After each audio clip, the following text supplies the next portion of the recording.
साथ नाप के भेज। तेरे बस का नहीं है, अपने बाप को भेज।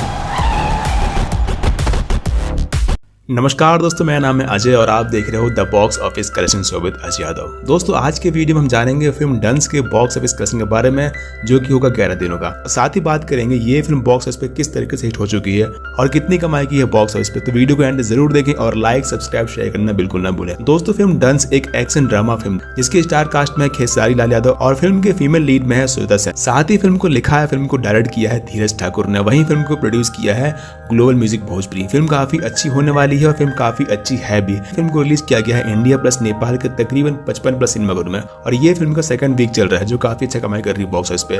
लेकिन हाँ, फिल्म की कमाई उतनी अच्छी नहीं है जितनी फिल्म से उम्मीदें थी। बात करते हैं फिल्म के बॉक्स ऑफिस कलेक्शन के बाद, जिसके बाद बात करेंगे कि ये फिल्म बॉक्स ऑफिस पे किस तरीके से हिट हो चुकी है। तो वीडियो को एंड तक जरूर देखें और लाइक सब्सक्राइब शेयर करना बिल्कुल ना भूलें। दोस्तों फिल्म का बॉक्स ऑफिस कलेक्शन है 11 दिनों का 52 लाख रुपए। साथ ही फिल्म का बजट है 3 करोड़ रुपए। ये फिल्म कितना कलेक्शन करेगी बॉक्स ऑफिस पे, ये तो वक्त ही बताएगा। इसके साथ ही ये फिल्म बॉक्स ऑफिस थिएटर में फ्लॉप साबित हो चुकी है। अब बात करते हैं कि फिल्म ने किस तरीके से अपना बजट रिकवर किया। दोस्तों फिल्म की शूटिंग हुई है यूपी में और यूपी से फिल्म को सब्सिडी मिली है 2 करोड़ रुपए की। साथ ही फिल्म के टेलीविजन राइट्स बेचे गए हैं 1 करोड़ रुपए की और वहीं फिल्म के डिजिटल राइट बेचे गए हैं 75 लाख रुपए की। तो ओवरऑल ये फिल्म हिट हो चुकी है, लेकिन हाँ थिएटर में ये फिल्म फ्लॉप हो चुकी है। तो क्या आपने फिल्म देखी है, कैसी लगी, कमेंट में जरूर बताएं। मिलते हैं किसी और वीडियो में, जब तक के लिए बने रहिए देखते रहिए the box office collection show with Ajay Yadav. Thanks for watching.